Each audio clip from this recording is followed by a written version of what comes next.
성경 복음서를 보면 아기 예수가 태어나셨을 때 몇몇 사람들이 아기 예수를 찾아왔지요. 처음에 찾아온 그룹은 그 베들레헴 지경에서 양을 치던 목자들이었습니다. 그들이 천사의 방문을 받고 천사의 말을 듣고 아기 예수님을 찾아왔지요. 그리고 이제 동방 박사가 먼 곳에서부터 아기 예수를 뵈러 찾아왔고요. 그 다음에 이제 본문에 나오는 것처럼 그 성전에 마리아와 요셉이 아기 예수를 헌화하기 위해서 성전에 올라갔을 때 마침 시몬과 안나가 아기 예수께 나왔습니다. 베들레헴에도 그렇고 또 예루살렘에 더더구나 많은 인구들이 살았는데 또 많은 종교인들이 수도한 종교인들이 유명한 사람들도 많았는데 왜 이들만이 특이하게 하나님의 인도하심을 받았고 아기 예수를 뵙게 되었는지를 살펴보면서 오늘을 사는 많은 크리스찬들이 있지만 그들 가운데서 특별히 우리가 하나님의 계시와 성령의 인도를 받고 주 예수를 더 잘 알고 더 잘 증거할 수 있는 사람이 되기 위한 조건의 하나가 뭔지를 생각해 보겠습니다. 목자들도 그렇고 동방 박사도 그렇고 또 시몬과 안나 이 사람들을 살펴보면 공통점이 하나가 뭐냐면 이들에게 물론 믿음이 있었고 말씀을 믿는 성품적으로는 편견과 오만이 없고 겸손하다는 공통점이 있어요. 하나님의 어떤 특별한 인도하심을 받아서 아기 예수를 만나 뵌 이들이 보면 모두가 다 겸손한 사람들이죠. 교만하지 않고 또 열린 마음을 가진 그런 사람들이 하나님의 인도를 받아 아기 예수께 나온 것을 볼 수가 있습니다. 하나님은 언제든지 교만한 자를 대적하시고 마음이 겸손한 자에게 은혜를 주시지요. 만약 하나님께서 마음이 교만하거나 마음이 돌같거나 악한 사람들을 예수님께로 인도하시겠어요? 특별히 거의 무방비 상태인 아기 예수님 그 시기에 전혀 그러시지 않을 거예요. 그렇죠? 그래서 우리가 특별히 그 겸손하고 편견과 오만이 없고 열린 마음을 가진 사람들이 많은 종교인들이 있음에도 불구하고 특별히 하나님의 인도하심과 계시를 받아서 아기 예수를 배웠다. 이제 이런 것을 우리가 생각해 보면서 성탄절을 맞는 저와 여러분의 마음이 어떠한지 이들을 시금석으로 삼아서 한번 비교해서 살펴볼 수가 있길 원합니다. 여러분, 우리 마음에 교만이 있으면 하나님의 은혜를 깨닫기도 힘들고 더군다나 감사하기가 어렵겠지요. 그런데 우리가 교만한 마음을 가졌는지 아닌지 어떻게 알 수 있을까요? 객관적으로 제 생각에는 두 가지 간단한 그 측정 방도가 있는 것 같습니다. 첫째는 마음의 감사함이 하나님께 대한 감사함이 있는지 없는지를 보면 알 수가 있습니다. 그렇죠? 은혜를 받고 은혜를 깨닫은 사람은 당연히 감사하겠지요. 마음에. 그런데 은혜를 입고도 깨닫지 못하면 그럼 교만해서 깨닫지 못하면 감사할 수가 없는 거지요. 많은 축복을 받았음에도 불구하고 당연시 여기고 감사하지 않는다면 우리가 내 마음이 또 어떤 사람의 마음이 교만하다, 겸손하다를 분별할 수 있는 그런 기준이 될 줄 압니다. 본문의 그 시몬과 안나도 마찬가지입니다. 그죠? 안나도 보면 특별히 감사함으로 하나님께 감사함으로 그 악에 대해서 많은 사람들이 얘기했다는 말씀이 있는데 이분들이 참 감사함이 넘쳐서 시몬은 축복을 했고 안나는 많은 사람에게 아기 예수를 증거했는데 그것이 그들 안에 겸손함이 있다, 열린 마음을 가졌다는 증거이지요. 또 우리가 교만한 마음을 갖고 있는지 아닌지를 우리가 분별하는 또 하나의 기준은 우리가 자주 얘기하는 것입니다만은 남을 판단하고 비판하고 정죄하느냐 아니냐를 보므로 알 수가 있는 거지요. 그 야고보서에 보면 남을 판단하는 자는 비판하는 자는 네가 하나님이냐, 네가 하나님의 법을 준행하는 자냐 아니냐 이렇게 질문하는 말씀이 있어요. 그래서 남을 판단하지 않고 이해가 잘 안 되더라도 마음을 중립에 놓고 하나님의 마음을 구하는 사람은 겸손한 사람이고 자기의 어떤 기준으로 딱딱 판단을 하는 사람은 교만한 사람이다. 저는 그렇게 두 가지 기준으로 생각을 합니다. 그래서 저와 여러분도 오늘 성탄을 지나면서 우리가 정말 하나님 앞에서 받은 은혜를 깨닫고 감사한지, 또 우리가 주변의 사람들을 판단하고 있는지, 아니면 계속해서 판단하고자 하는 우리 기질을 십자가에 못 박고 주의 마음을 구하고 있는지, 이것을 통해서 우리가 아기 예수께 인도받은 사람들이 가졌던 공통점, 겸손함과 또 열린 마음이 있어야 된다. 그럴 때 우리는 이분들이 아기 예수께 인도를 받고 이 땅에 오신 참 왕이고 구주해 주신 그분을 만나고 경배한 특권을 누렸던 것처럼, 그럴 때 하나님 앞에 우리가 인도함을 받아서 예수 그리스도를 더 잘 알게 된다라고 믿습니다. 두 번째는 아기 예수께 인도받은 사람들이 모두가 다 그 사람들로서는 듣도 보지 못했던 영적 체험에 대해서 마음이 열려 있었다는 공통점이 있지요.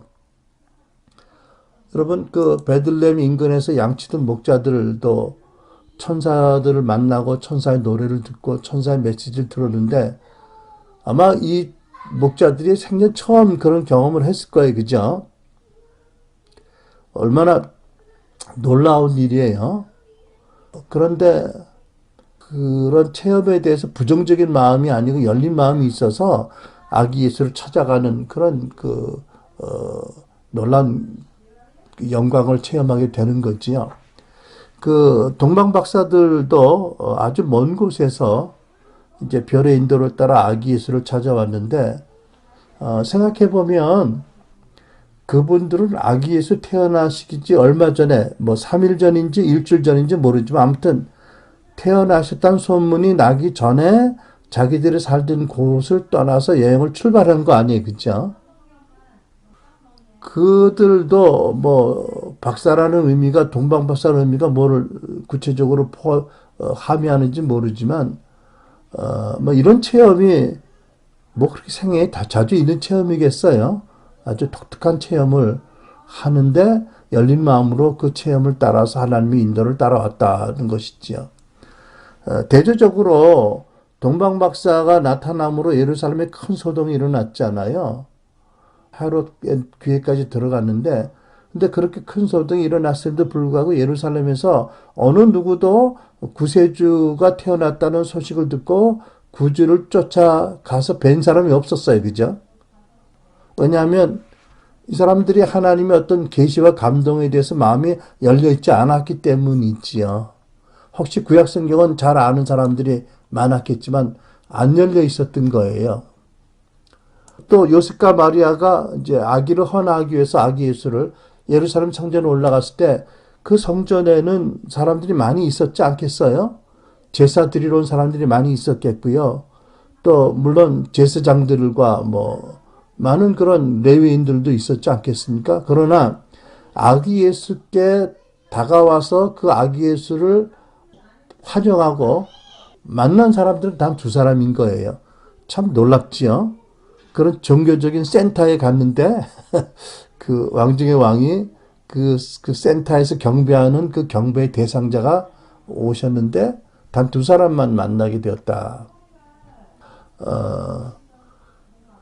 여러분, 만약에 우리가 그 시대의 목자의 한 사람이고, 우리가 만약 예루살렘 성전에 있었던 많은 제사 드리러 온 무리 중에 한 사람이었다면 우리는 어떻게 반응했을까요?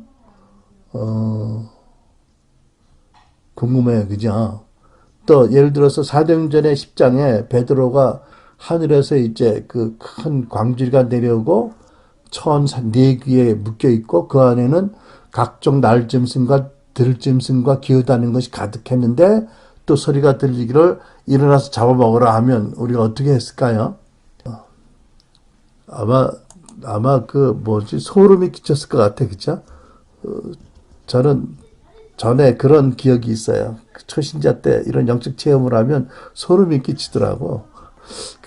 그게 무슨 반응인지 모르겠는데 아무튼 여러분 이제 성경에 보면 우리 이 시대에 하나님께서 말세에 성령으로 말미암아 꿈과 예언과 환상을 주신다고 말씀하잖아요. 그리고 물론 우리에게 이 예언이 포함된 기록된 성경 말씀을 주셨지요. 그러니까 여러분 우리가 기본적으로 하나님의 말씀을 사랑하고 믿고 열심히 묵상해야 되겠죠. 그래서 하나님이 어떤 분이신지 성품과 하나님이 역사하시고 다스리는 방도와 구원에 대해서 또 하나님의 언약의 말씀을 잘 알아야 될 것입니다. 또 우리가 성경에서 우리 삶에 적용할 그 지혜, 성경적인 원리를 배우고 그것을 우리 삶에 적용하며 살아야 할 것입니다. 아마 오늘날 그 이스라엘 유대인들이 참 노벨상을 받은 사람들이 민족 숫자로 비해서 가장 많다고 하는데 그 이스라엘 사람들이 축복받는 이유가 있다면 저들이 예수를 믿지 않고 우리의 관점에서 보면 불신자이지만 이단이고 그럼에도 불구하고 하나님이 신실하셔서 저들에게 신실하셔서 저들이 구약 성경에서 배운 어떤 원리들, 지혜를 삶에 적용할 때 하나님이 축복을 주신다라고 믿어요. 근데 이제 저희는 거기서 더 나가야 되는 거죠. 당연히 더 나가서 하나님의 말씀이 기록된 대로 우리와 함께 계시는 성령 하나님 주시는 꿈과 환상과 예언과 여러 가지 감동, 계시들을 존중해야 되겠죠. 그래야 제가 보기에는 많은 그런 그 종교인들이 모인 센터 가운데 몇 사람이 아기 예수께 인도받은 것처럼 그래야 우리도 이 시대에 하나님이 부르심을 따라 주 예수를 더 잘 알게 되고 더 잘 증거할 수 있겠다고 믿는 거지요. 오래전에 들은 간증인데 그 잭 디어라는 그 신학교 교수의 간증입니다.